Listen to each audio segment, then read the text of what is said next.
ഈ കംപ്ലയിൻറ്റ് ഒരുപാട് പേർക്ക് വരുന്നുണ്ട്. അപ്പോൾ ഞാനിത് ഇളക്കിയിട്ട് ലൈവായിട്ട് തന്നെ നിങ്ങൾക്ക് കാണിക്കാം ഈ കംപ്ലയിൻറ്റ് എന്താണെന്ന്. കസ്റ്റമർ വിചാരിച്ചിരിക്കുന്ന മൊബൈൽ ഡെഡായി അല്ലെങ്കിൽ ഡിസ്പ്ലേ പോയി എന്നാണ് പറഞ്ഞാണ് വന്നിരിക്കുന്നത്.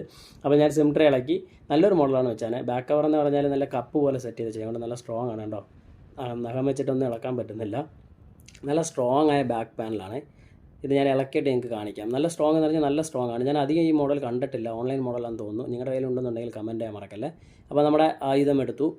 ടെമ്പറിനകത്ത് വരുന്ന പ്ലാസ്റ്റിക് ഷീറ്റ് ഇത് വെച്ചിട്ടാണ് നമ്മൾ ഒരു സൈഡിൽ നിന്ന് തിക്കാണ്. ഏറ്റവും കൂടുതൽ ഈസി എന്ന് പറഞ്ഞാൽ സിം ട്രേ വരുന്ന ഭാഗത്തിരുന്ന് ഇളക്കുകയാണെങ്കിൽ വളരെ സിമ്പിളായിരിക്കും കേട്ടോ. അവിടെ ആകുമ്പോൾ ഇച്ചിരി എന്താ പറയുക കനം കുറവായതുകൊണ്ട് ആ ഒരു സ്പേസിന് ചെറിയൊരു എന്താ പറയുക ഒരു നൈസായിട്ടിരിക്കും. അതുകൊണ്ട് നമുക്ക് അവിടെ നിന്ന് ഇളക്കുന്നതായിരിക്കും എളുപ്പം. എന്നിട്ട് ഒരു കറക്കി ഇനി നമ്മൾ ഇതാണ്ടേ നമ്മുടെ നഖമുണ്ടല്ലോ, നഖം വെച്ചിട്ട് ഒറ്റ കറക്ക്. കാരണം ഒരു സ്പേസ് കിട്ടിക്കഴിഞ്ഞാൽ വളരെ സിമ്പിളാണ്, അത്രയേ ഉള്ളൂ. പക്ഷേ എനിക്കിതിൻ്റെ ബാക്ക് പാനൽ ഭയങ്കരമായിട്ട് ഇഷ്ടപ്പെട്ടു. എന്ന് പറഞ്ഞാൽ സെറ്റപ്പ് ബാക്ക് പാനൽ കേട്ടോ. നല്ലൊരു ബക്കറ്റ് പോലെ അങ്ങനെ സെറ്റ് ചെയ്ത് വെച്ചിരിക്കുകയാണ്, കപ്പ് പോലെ ഉണ്ടോ. മൊബൈലിന് ഫുള്ളായിട്ട് ഇങ്ങനെ പൊതിഞ്ഞ് വെച്ചിരിക്കുകയാണ് ഫ്രെയിം ഫുള്ളും. ഓക്കെ, അപ്പോൾ നമ്മൾ ബാക്ക് പാനൽ ഇളക്കി